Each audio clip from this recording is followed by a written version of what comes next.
que l'armistice du 11 novembre 1918 est venu mettre un terme au combat fratricide de la Première Guerre mondiale.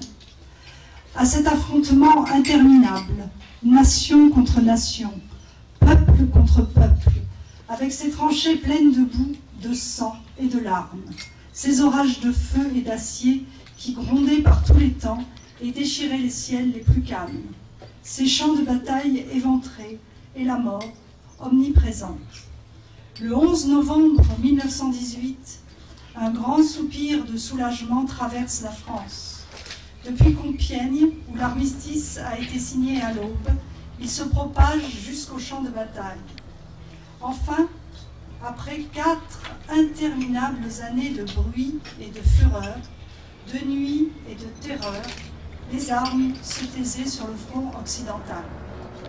Enfin, le vacarme funeste des canons laisse place à la clameur allègre qui s'élève de volées de cloches en sonnerie de clairons, d'esplanades de grandes villes en place de villages. Partout, on célèbre alors avec fierté la victoire de la France et de ses alliés. Nos poilus ne se sont pas battus pour rien. Ils ne sont pas morts en vain. La patrie est sauvée.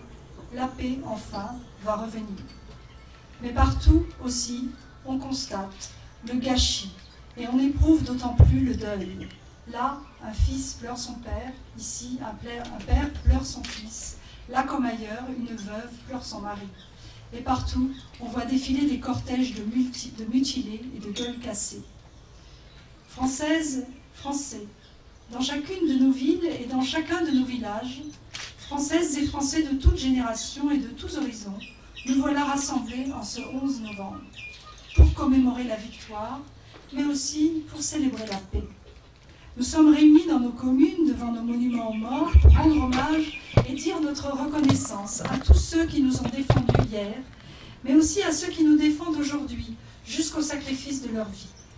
Nous nous souvenons de nos poilus morts pour la France, de nos civils, dont beaucoup aussi ont perdu la vie, de nos soldats marqués à jamais dans leur chair et dans leur esprit, de nos villages détruits, de nos villes dévastées. Nous nous souvenons aussi de la souffrance et de l'honneur de tous ceux qui ont quitté leur terre et sont venus d'Afrique, du Pacifique et d'Amérique sur ce sol de France, qu'ils n'avaient jamais vu et qu'ils ont pourtant vaillamment défendu. Nous nous souvenons de la souffrance et de l'honneur des 10 millions de combattants de tout pays qui ont été envoyés dans ces combats terribles. Françaises, Français, nous nous sommes aussi unis en ce jour dans la conscience de notre histoire et dans le refus de sa répétition. Car le siècle qui nous sépare des terribles sacrifices des femmes et des hommes de 14-18 nous a appris la grande précarité de la paix. Nous savons avec quelle force les nationalismes, les totalitarismes peuvent emporter les démocraties et mettre en péril l'idée même de la civilisation. Nous savons avec quelle célérité l'ordre multilatéral peut soudain s'écrouler. Nous savons que l'Europe unie, forgée autour de la réconciliation de la France et de l'Allemagne, est un bien plus fragile que jamais. Vigilance. Tel est le sentiment qui doit nous inspirer, que doit nous inspirer le souvenir de l'effroyable hécatombe de la Grande Guerre. Ainsi, nous serons dignes de la mémoire de celles et de ceux qui, il y a un siècle, sont tombés. Ainsi, serons-nous dignes du sacrifice de celles et de ceux qui, aujourd'hui, font que nous nous tenons là, unis, en peuple libre. Vive l'Europe en paix, vive la République et vive la France.